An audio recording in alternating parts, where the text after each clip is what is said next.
बाकी सीता जी भी पत्नी है, भरत भी भाई है, लक्ष्मण भी भाई है, सभी कोई ना कोई एक स्वार्थ एक संबंध की वजह से मिल रहे हैं। लेकिन केवल एक केवट ही एक ऐसा है जो निस्वार्थ भगवान से मिल रहा है और निस्वार्थ बात करता है, सारी बातें जितनी भी उस बात को हुआ है भगवान उसको बुलाते हैं कि हे केवट महाराज, आप नाव लेकर के यहाँ आ जाइए। तो वो कहता है मैं नहीं आऊंगा।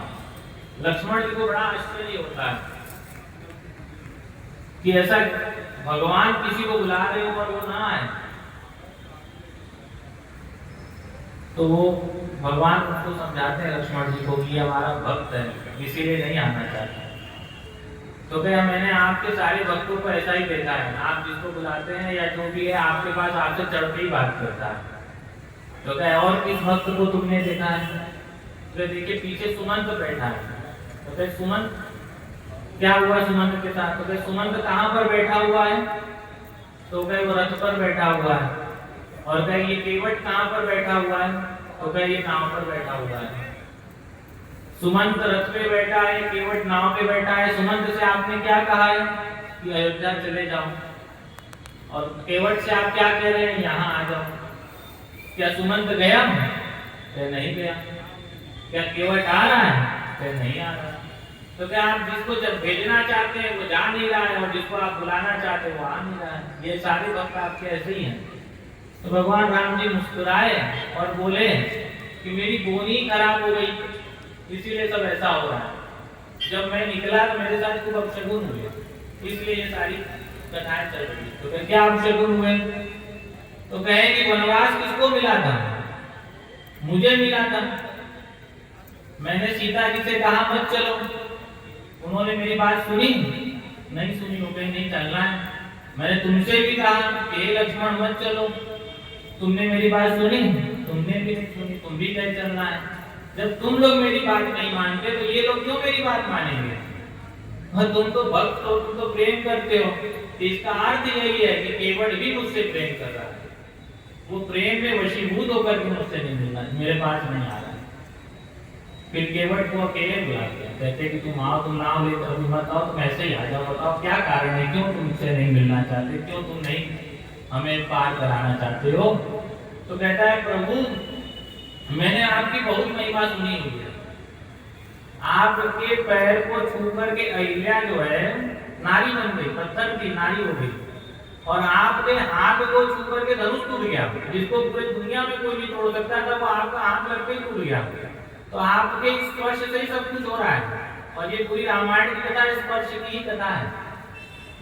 अहिल्या भी स्पर्श से ही मुक्त हो गई, धनुष भी स्पर्श से ही टूटा, कैकेयी की बुद्धि भी भ्रम मुक्त हुई, वो स्पर्श की वजह से हुई।